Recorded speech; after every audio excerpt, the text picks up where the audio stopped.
Bonjour à tous, c'est Ben et bienvenue dans ce briefing sur les cryptos. Alors pour commencer, on va simplement se concentrer sur le Bitcoin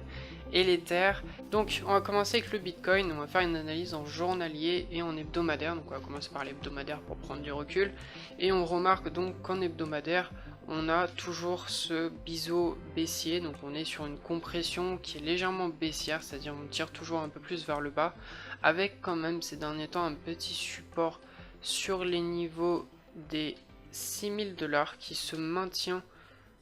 en l'air, donc les 6000 $ qui tiennent depuis très longtemps, hein. Ça fait un petit moment qu'on va chercher ces niveaux des 6000 $. On est déjà allé les chercher en février 2018 après la première forte baisse, et ensuite on a un petit peu oscillé autour des 6000-6500 dans les zones de support depuis février 2018 en fait et jusqu'à aujourd'hui. Donc quand on va chercher le niveau des supports, le niveau clé c'est ces 6000 $ qu'on n'arrive pas à franchir pour l'instant, sachant qu'on est censé passer sur la partie basse de la compression long terme sur le mensuel, et actuellement on n'arrive pas à passer en dessous des 6000 $. Donc on a deux options, ça serait soit dans les semaines qui viennent on a un signal intéressant, je dis bien intéressant, sachant qu'on a souvent des signaux qui partent comme ça mais on n'a pas forcément quelque chose de très clair qui vient. Donc quelque chose d'intéressant qui nous ferait remonter en haut de cette compression et peut-être casser pour aller chercher les 8000, ou bien quelque chose qui continue notre compression hebdo, qui réussit à franchir les 6000 pour aller chercher les 5000 $ et peut-être rebondir par la suite pour finalement suivre peut-être un biais plus haussier et repartir sur une tendance haussière plus en long terme ici pour aller chercher des niveaux plus hauts. Donc sur le Bitcoin, on est plus en attente et pour l'instant on n'a aucun signal vraiment haussier ou baissier. On peut aller voir en journalier simplement ce que ça donne de plus près. Donc vous pouvez voir qu'on a vraiment cette compression avec des tendances haussières et baissières en journalier qui oscillent entre les niveaux et on descend toujours au même niveau, mais on n'arrive pas à monter toujours au même niveau, c'est-à-dire la compression fait que les tendances haussières sont de moins en moins hautes et ont une amplitude moins en moins élevée. Et donc les derniers niveaux qu'on avait atteints, c'était à peu près les 8000 $ l'été dernier, suite aux annonces de la SEC, et on a eu des résultats très négatifs avec la SEC, l'agence de sécurité des marchés américain, a tout simplement mis en place un blocus sur les trackers et les ETF par rapport qui sont liés au Bitcoin et à l'Ether. Donc c'était des instruments pour que les institutionnels puissent investir de gros montants, et tout simplement ils ont bloqué ces projets d'ETF et de trackers, ce qui a fait rechuter à nouveau le Bitcoin. Pourquoi? Tout simplement parce que c'est quelque chose qui fait que si on a une partie des politiques, des régulations dans les pays qui bloquent les cryptos et les projets liés aux cryptos, ça crée un manque de confiance. Les personnes enlèvent leurs investissements dans le Bitcoin, sachant que la création d'ETF, de trackers, implique une hausse des achats et donc une forte montée du prix du Bitcoin. Donc les personnes anticipent une hausse et commencent à acheter, mais finalement non, donc ça retombe et on attend. Ici on attend toujours la réponse, et la réponse devra tomber à peu près le 20 septembre. On en saura beaucoup plus sur qu'est-ce qu'on va faire par rapport à ces ETF et ces trackers que l'on souhaite créer sur le Bitcoin et l'Ether, qui pour l'instant empêchent un petit peu de faire monter les cryptos et mettent un petit peu tout l'univers des cryptos en stand-by en attendant d'en savoir un peu plus en termes de régulation, surtout aux États-Unis.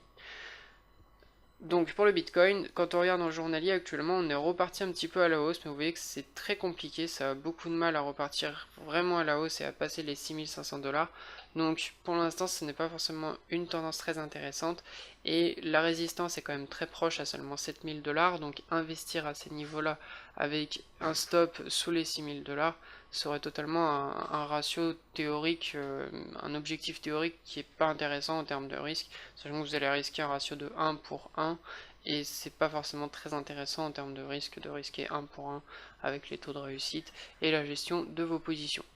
En tout cas, pour une propagation de signal, ce n'est pas forcément ce que l'on recherche. Peut-être que si on a vraiment des news positives et que l'on casse cette compression par le haut, là on pourra redevenir très acheteur sur le Bitcoin.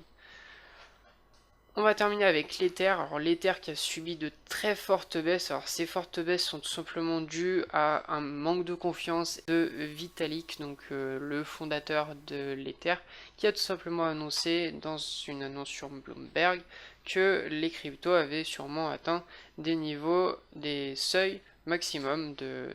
valeur, donc en termes de prix. Donc les hausses seraient terminées et faire des fois 1000 dans le milieu des cryptos serait devenu quelque chose d'impossible. Donc peut-être que c'est possible, peut-être que c'est la fin justement de cette folie des cryptos, et je suis plutôt d'accord avec ce qu'il dit, sachant que depuis l'été dernier et l'année dernière, avec la période de décembre, où on entendait beaucoup parler des cryptos dans les médias et sur France Télévisions, même pour ceux qui sont en France, on entendait parler des cryptos sur France Télévisions. La réponse qu'on vous donne toujours, c'est quand les médias vous disent qu'il faut investir dans quelque chose parce que ça ne fait que monter, en général, il est temps de sortir votre argent de cet investissement parce que ce n'est plus du tout le moment de mettre son argent dedans. À ce moment-là, comme par hasard, le Bitcoin est autour de 18 000 $, il l'a poussé jusqu'à 20 000 $ avec les dernières personnes qui ont acheté, et ensuite il est totalement tombé, et aujourd'hui il se trouve à peu près à 6 000 $, donc une chute de près de plus de 70%, donc c'est quand même conséquent comme chute pour le Bitcoin, l'Ether et d'autres devises, sachant que le Bitcoin était, je vous rappelle, à presque 1400 $ il y a de ça à peu près un peu moins d'un an, hein, c'était en janvier 2018, donc c'était en début d'année, et avec beaucoup d'annonces négatives, des régulations dans des pays, beaucoup de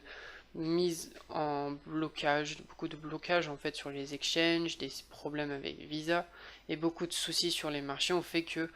les cryptos ont été beaucoup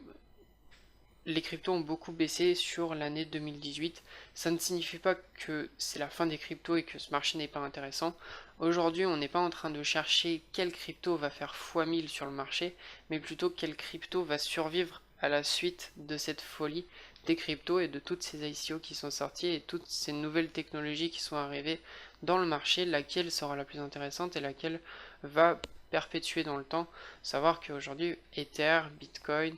euh, Litecoin, Dash et Steam aussi par exemple, et le Neo sont des cryptos par exemple qui sont très suivis et très appréciés par le marché. C'est pour ça d'ailleurs que moi j'ose investir dans le Steam et miser en grande partie ma société sur le Steam, sachant que je mise en partie sur l'avenir de ce réseau social et de la blockchain de Steam dans le milieu des cryptos qui pourrait énormément se développer, sachant qu'elle prévoit des projets avec Facebook et d'autres grandes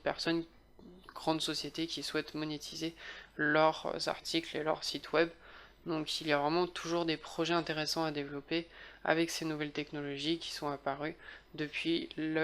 l'envolée des cryptos et des nouvelles technologies de la blockchain et tous ces différents types de projets que l'on peut trouver autour des cryptos et de la blockchain. Donc pour conclure sur l'Ether, pour l'instant on ne cherche pas du tout des achats. Donc peut-être je vous proposerai un plan d'ici la semaine, je ne sais pas, pour l'instant je ne suis pas très intéressé par l'Ether.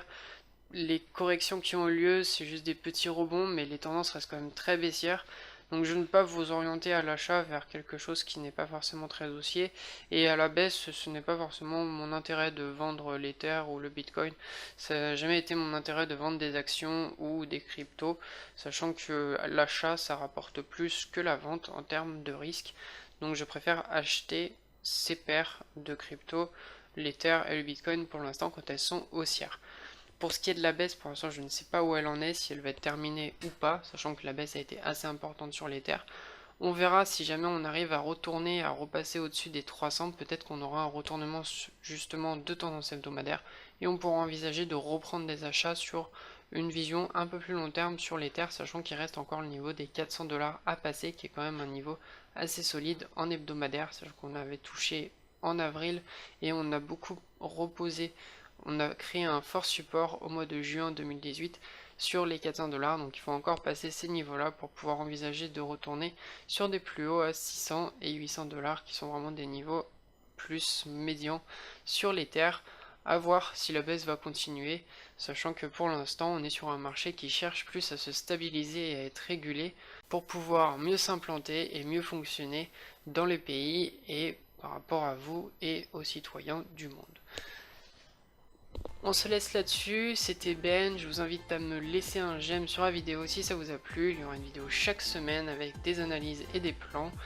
On développera un petit peu plus à chaque fois. Je vous invite à laisser un j'aime, c'était Ben, ciao et bye.